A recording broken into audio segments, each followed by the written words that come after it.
Welcome back. The details with Mia Al-Hamalawi. The World Youth Forum spokesperson Sarah Badr said that South Sinai resort of Sharm el-Sheikh has almost completed preparations for the 4th edition of the World Youth Forum, which kicks off next week under the patronage of President Abdel Fattah al-Sisi.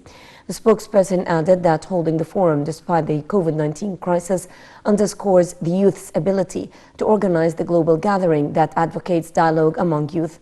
More than 500,000 youth from 196 countries have registered for the January 10th to the 13th event at its official website.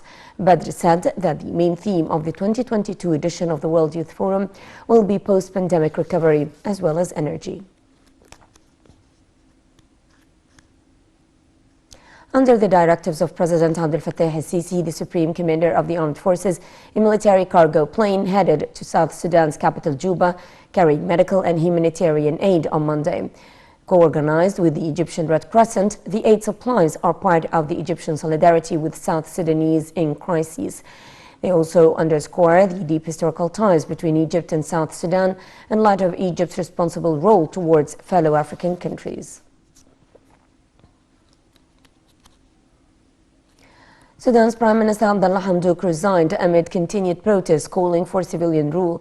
The resignation comes less than 2 months after a political deal that reinstated Hamdok. More details.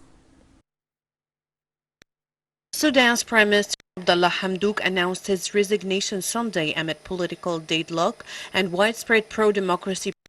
Addressing the nation on state television, Hamdok said Sunday evening that Sudan is crossing a dangerous turning point that threatens its whole survival. Hamdok cited the fragmentation of the political forces and conflicts between the components of the transition for the political turmoil.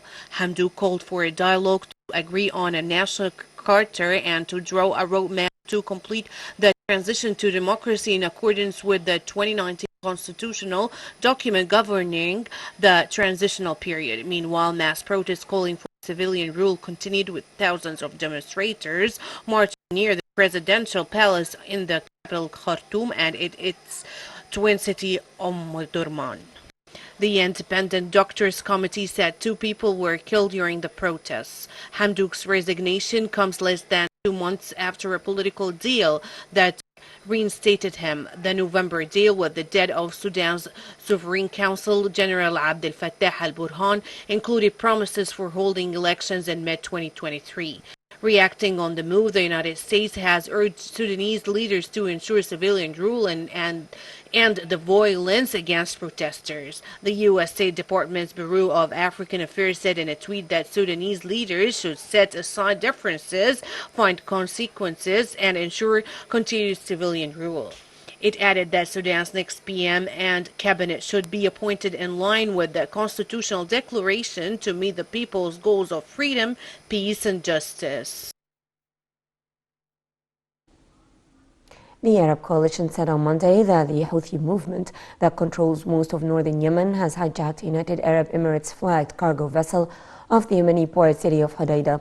Saudi state news agency reported, quoting coalition spokesperson Brigadier General Turki al-Malki, that the ship was heading to the Saudi port of Jizan, just north of Yemen, from the Yemeni Red Sea island of Socotra, when it was attacked just before midnight on Sunday. The Saudi news agency said that it was carrying equipment from a shuttered field hospital when it was attacked. Iraqi security sources said that 2 armed drones were shot down on Monday as they approached an Iraqi military base hosting U.S. forces near Baghdad's international airport, reporting no casualties. The attack came as Iran and its allies in Iraq marked the 2nd anniversary of the assassination of top Iranian General Qasem Soleimani.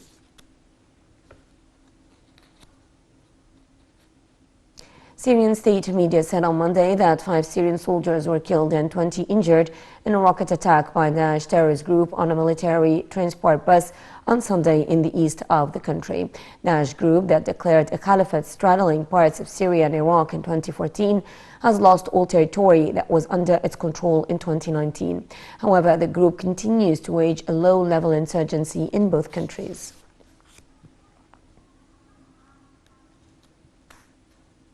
Egypt reported 801 new coronavirus infections, bringing the total number of cases to 387,159 people since the outbreak hit the country. The Health Ministry also reported 29 new deaths, bringing the total number of fatalities to 21,797. The ministry added that 436 patients were discharged from hospitals, rising the number of those who have recovered to 321,568 people. According to the latest tally,